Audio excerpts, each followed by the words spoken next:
Former governor of Arkansas, former presidential candidate, and someone who stayed up late with us to watch all of this history, Governor Mike Huckabee. Governor, it's so great to see you. So we were watching it. Not only did he win the Electoral College, he has won the popular vote. Just tell us how you're feeling a few hours later and probably on very little sleep like us.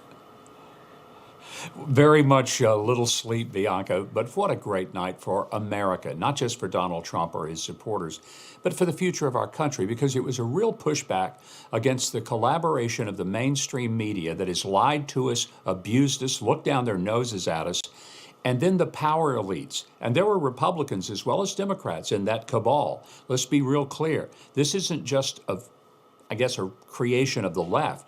That was really what was destroying this country.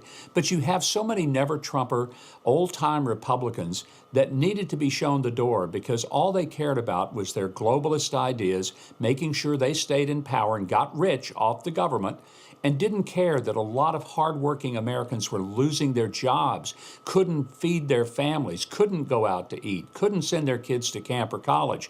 This was a big night for the future of a country that includes everyone. And we saw it in the votes of blacks and Hispanics and men and people across the spectrum.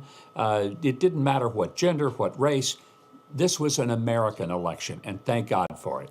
Thank God is right. I want to play a little bit from former Missouri Senator Claire McCaskill on Morning Joe, kind of acknowledging this really shift that we're seeing and what Donald Trump was able to do that Kamala Harris and the Democrats did not. Let's play this soundbite. First, I think we have to acknowledge that Donald Trump knows our country better than we do. I think he figured out that anger and, frankly, fear were way more powerful than appealing to people's better angels, that anger and fear were going to work in this election, whether you're afraid of immigrants or afraid of people who are trans. So she starts off positive, but then they go right back to it. And that's sort of where we're at. They want to kind of understand and acknowledge because they all didn't see it coming or refused to see it. And now we're here in this position. What do you make of her comments and how mainstream media moves forward, how Americans who did not support Donald Trump move forward? Because likely they will benefit from his policies, Governor. Well, she was exactly in the right place, sitting around the table during Morning Joke, because that's what that has become. These people who sit and think that they know so much more about the world than any of us ever could possibly know. They're just better than us, and they honestly believe that. Here's the problem. It's not anger and fear that drove the American people. It's the fact that we don't want to have our hope, our inspiration, meritocracy, the sense of no matter where you start, you can go great places in this country. That was being systematically destroyed by people who ran this country, who decided that they were better than everyone else and they could make decisions that were good for them, but that would crush a working class family. So this wasn't about anger and fear. I think now there is more hope and optimism that we've seen in America in a long, long time. Yes, and Kamala Harris, who has seemingly fallen up every position in her career and was able to do so really through, a state like California where it is, a one party and was able to ascend now. I don't know what her future holds. I know she says she's going to call Donald Trump and concede. We haven't seen her. She sent her campaign co-chair out to break the news last night. So not even facing the people. And then some were even criticizing her, saying a woman, I'm speaking, they send out a man. Hillary Clinton did the same thing. What should Kamala have done last night? What should she be doing right now? Is this too much time waiting to address what we already know here, that Donald Trump is the winner? Yeah, it really is a bad move on her part. I think she's saying she doesn't want to be ever a candidate for something again. But here's what a candidate must do.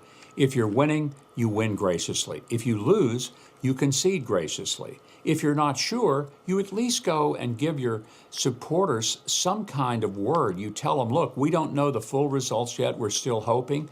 It's not looking great, but we're hoping that things will turn around. So go to bed, and I'll talk to you tomorrow after we get some final results. But go face them. They've worked their hearts out for you. Yeah. They've donated. They've sacrificed for you. The least you can do is show up, look them in the eyes, and either say, we lost, we won, or we're not sure.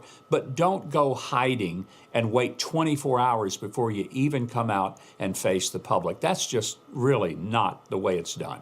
One last thing, Governor. Mark Cuban congratulated Donald Trump and Elon Musk. I'm not sure what the motive is here, but a lot of people, had turned against Donald Trump, had counted him out, and loyalty is a big thing. I think he's going to get a lot of phone calls today. What do you think about the folks now kind of going, oh, well, wait, Donald, we actually love you?